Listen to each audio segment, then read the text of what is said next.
Broad minded بننے کی ایک لمٹ ہے. تو آپ کے گھر میں سالی آ گئی, ٹھیک ہے, اگر اس نے سلام کیا آپ سلام کا جواب دے دیں. اول تو اس پہ پردہ لازم ہے, مرد پہ پردہ لازم نہیں ہوتا. اس نے سلام کر لیا, وعلیکم السلام, بہت زیادہ ہو گیا, آپ خیریت سے, اپنی بیگم کی موجودگی میں پوچھ لیں آپ خیریت سے, الحمدللہ, ٹھیک, اپنا خیال رکھیے گا. بس بھابھی سے بھی اتنا فری ہو سکتے ہو آپ. اب ایک صاحب مجھے کہنے لگے, مصعب اب بھابھیوں کے بارے میں, ہم اب بھابھی بعض دفعہ ساتھ بیٹھی ہوئی ہوتی ہیں, بیان کر رہے ہوتے ہیں, آپ اس طرح کی باتیں کر دیتے ہیں کہ بھابھی سے بھی ریزرو رہیں, آپ فری نہ ہو, تو ہمیں عجیب سا محسوس ہوتا ہے. بعض لوگ یہ کہہ رہے ہوتے ہیں نا کہ جوائنٹ فیملی میں بیٹھ کے بیان سن رہے ہوتے ہیں نا بعض لوگ, تو بھائی بھابھی سے بھی آپ, ٹھیک ہے, گھر میں جوائنٹ فیملی ہے, خیریت پوچھ لی, انہوں نے آپ سے چائے کا پوچھ لیا, کافی ہے, سامنے بیٹھ کے فری ہونے کی ضرورت نہیں. تو وہ صاحب مجھے کہنے لگے آپ ایسی باتیں, جیسے میں نے ابھی کر دی نا یہ بات, ہم فیملی سے ہمارا بہت, میں نے کہا ٹھیک ہے, پھر میں بیان میں اس طرح سے کہوں گا کہ جو اپنی بھابھی کے ساتھ بیٹھ کے بیان سنیں پلیز کائنڈلی تھوڑی دیر کے لیے دوسرے کمرے میں چلے جائیں, میں بھابھی کے بارے میں بات کرنے والا ہوں. جب بھی کسی پہ اعتراض کریں نا تو پہلے سوچ لیا کریں کہ اس کا آلٹرنیٹ ہم مفتی صاحب کو پہلے سے کوئی بتائیں, یا یہ مفتی صاحب یہ مسئلہ ہی بتانا چھوڑ دیں, تو کوئی آلٹرنیٹ ہو تو بتائیں, نہیں ہے تو پھر چپ کر کے سن لیا کریں. ہمارے یہاں بس یہ جو اعتراض آئے پارسل کر دو, پارسل کر دو, سوچتے ہی نہیں ہے کہ اگلا کے پاس اس کے علاوہ کوئی آپشن نہیں ہے. تو میں یہ کر رہا تھا جہاں مسکرانا افضل ہے تو اب آپ کیا کرو گے اللہ کے لیے. اچھا, اس میں ایک غلو یہ ہوتا ہے کہ یونیورسٹیوں میں بعض لوگ دیندار بن جاتے ہیں, داڑھی رکھتے ہیں, پگڑی ہوتی ہے, تبلیغ میں وقت لگا رہے ہیں, شلواریں ٹخنوں سے اوپر آ گئیں, تو ان کے کلاس فیلو میں کوئی لڑکی ان سے بات چیت کرتی ہے تو وہ تھوڑا بدتمیزی سے, روٹھے لہجے سے جواب دیتے ہیں, اور وہ یہ سمجھتے ہیں کہ اس بدتمیزی سے بات کرنے پر ہمیں ثواب ملے گا. دیکھو اس سے دینداروں کا امیج بہت خراب جاتا ہے.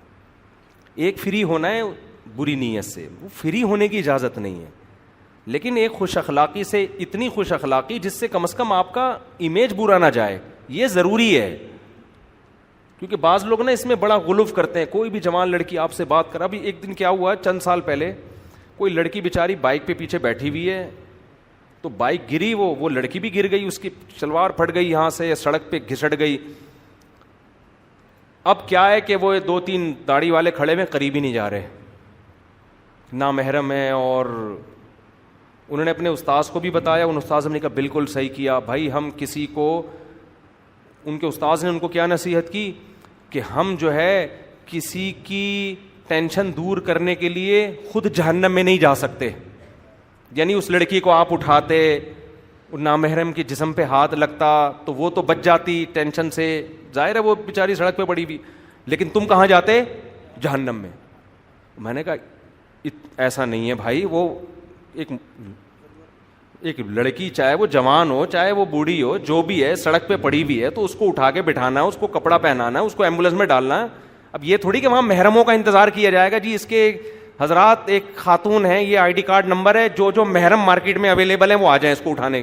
یہ تو بیوقوفوں والی حرکتیں ہیں نا, یہ سب باتیں کرنی پڑتی ہیں کہ اعتدال نہیں ہے نا, بات کا مطلب نہیں سمجھتے, غلو کا شکار ہو جاتے ہیں. تو وہاں تو آپ اٹھاؤ اللہ کے بندو اس کو. دیکھو صحابہ کرام نے بعض جاسوس عورتوں کو پکڑا ہے, ان کی مکمل تلاشی لی ہے, وہاں یہ نہیں کیا کہ چونکہ نامحرم ہیں اب وہ بم رکھ کے جا رہی ہے نامحرم, یا وہ کوئی جاسوسی کا پرچہ لے کے جا رہی ہے, تو تلاشی لی جائے گی اس کی. تو سیکیورٹی کے اصول کچھ اور ہوتے ہیں, ضرورت کے اصول. ڈاکٹر ہے وہ آپریشن ہی نہیں کر رہا کہ نامحرم ہے, ابے بھائی مر رہی ہے, پیٹ پھاڑ اس کا, کاٹ اس کا پیٹ, یا اس کا جناب ہارٹ اٹیک ہو رہا ہے. اب محرم کا تھوڑی لیڈی ڈاکٹر کے, جی اس کے جو کوئی محرم ڈاکٹر چاہیے اس کے لیے, اس کے چچا, فون کر کے پوچھو چچا نے میڈیکل کالج سے ابھی ایگزام پاس کر لیا کہ نہیں کر لیا ہے. جان بچانا ہے تو جیسے تیسے ممکن ہو. یہاں تک فقہا نے لکھا ہے کہ عورت جب عدالت میں گواہی دینے کے لیے جائے گی تو اگرچہ وہ اسکارف لیتی ہے, پردہ کرتی ہے, لیکن جج کے سامنے وہ چہرہ کھول کے گواہی دے گی, اس لیے کہ وہاں یہ خطرہ موجود ہے کہ برقعے میں کسی اور کو اٹھا کے گواہی دلوا کے لے گئے آپ. برقعے میں تو آپ کسی کو بھی لے کر آئے, اس نے نام بتایا نہیں, جی میرا نام مثال کے طور پر فلاں نام ہے میرا, برقعے میں بندہ تھا وہ, اتنی بڑی بڑی مونچھ ہو, جج کو کیا پتا.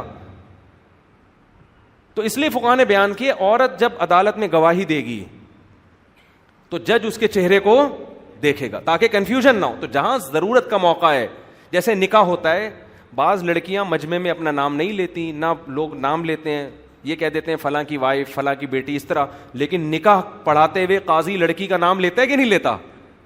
اس لیے کہ یہاں اگر کوئی خاتون کہے, دلہن کہے جی میرا نام مجمع میں نہیں لیجیے گا مردوں کی موجودگی میں, مجھے میرا, آپ یہ کہہ دیجیے کہ فلاں کی بیٹی کا نکاح ہو رہا ہے فلاں سے. بعض خواتین میں اتنی حیا ہوتی ہے, وہ نہیں چاہتی کہ ہمارا نام مردوں کے سامنے اناؤنس ہو. ہوتا ہے بعض جگہ, تبھی دیکھیں نا قرآن نے بھی عورتوں کا نام نہیں لیا کہیں بھی. حضرت مریم کا نام لیا وہ ایک حکمت سے, ورنہ قرآن جہاں عورت کا تذکرہ کرتا ہے تو کبھی نوح کی بیوی, لوط علیہ السلام کی بیوی, حتیٰ کہ فرعون کی بیوی, فرعون کی زوجہ کا نام آیا تو نام نہیں لیا بلکہ فرعون کی بیوی. تو قرآن جہاں بھی عورت کا نام نہیں لیتا. اس سے پتہ چلتا ہے کہ خام خواہ مجمع میں عورت کا نام لینا حلال حرام کا مسئلہ نہیں ہے, لیکن ایک جن عورتوں کی طبیعت میں حیا زیادہ ہوتی ہے وہ اس بات کو پسند نہیں کرتی. اس کا حلال حرام سے تعلق نہیں ہے, لیکن پسند نہیں کرتی. وہ لوگ بھی اپنی بیٹیوں کا نام مجمع میں لینا پسند نہیں کرتے, بس یہ کہہ دیں گے میری بچی, اتنا کہہ دیں گے.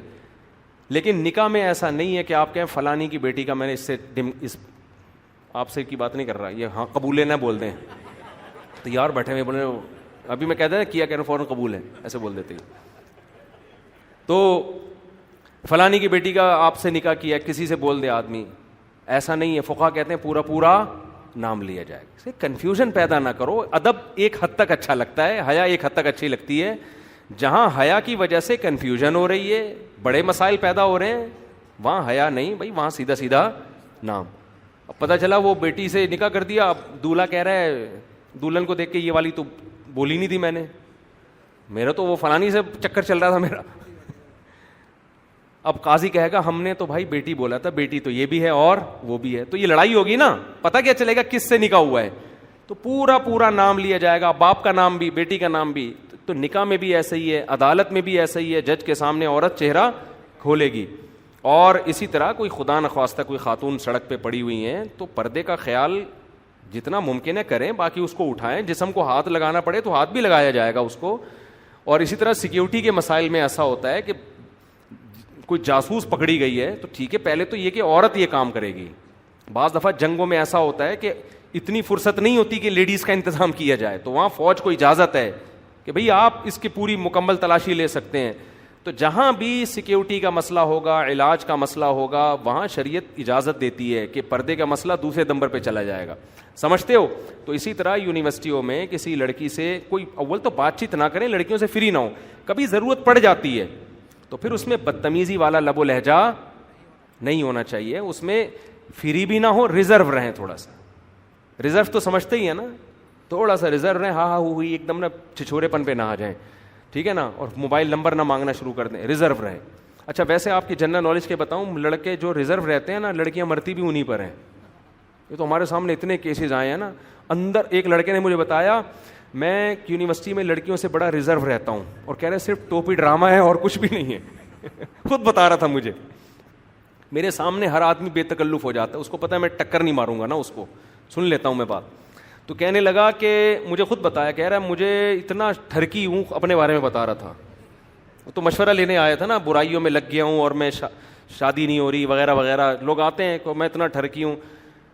تو کہہ رہا ہے میں یونیورسٹی میں لڑکیوں سے بڑا ریزرو رہتا ہوں, بڑا نیک شریف بن کے نا, اپنے کام سے کوئی بات کرے گی, ہاں جی کیا آپ کو سر نے یہ بتایا تھا, یہ اس کا یہ مطلب ہے, ٹھیک ہے اپنا خیال رکھیے گا, بس اتنا سا. کہہ رہے اندر سے میرے دل میں اتنے لڈو پھوٹ رہے ہوتے ہیں کہ کوئی مجھ سے خود سے فری ہو. اور کہہ رہے لڑکیاں مجھے شریف سمجھنا شروع کر دی, اور زیادہ فری ہو رہی ہیں. کہہ رہے حالانکہ اپنے دل کی حالت کہہ رہے میں جانتا ہوں. تو اس لیے میں خواتین کو بھی کہتا ہوں جو بہت ہی گھننا بنا ہوا ہے نا, بعض دفعہ وہ محض اپنا امپریشن اچھا ڈالنے کے لیے گھننا بنا ہوا ہوتا ہے, اندر سے اس کے دل میں لڈو پھوٹ رہے ہوتے ہیں, لڈو, لیکن بعض صحیح بھی ہوتے ہیں. خیر وہ واقعی ریزرو ہوتے ہیں. تو میں یہ جو بار بار کہہ رہا ہوں نامحرم سے مسکرا کے بات نہ کریں, تو ایسا لب و لہجہ نہیں ہو کہ بدتمیزی جھلک رہی ہو اس سے, اس کا خیال کریں, کیونکہ دینداروں کا امیج اس سے بہت زیادہ خراب ہوتا ہے. آپ نے بدتمیزی نہیں کرنی ہے, فری نہیں ہونا بس آپ نے. تو اب میں اصل بات کر کے بس بیان ختم کرتا ہوں. تو ہماری مسکراہٹ چونکہ کس کے لیے؟ اللہ سے. اب آپ مجھے ایک بات بتاؤ, جب اللہ کے لیے مسکرانا ہے تو سب سے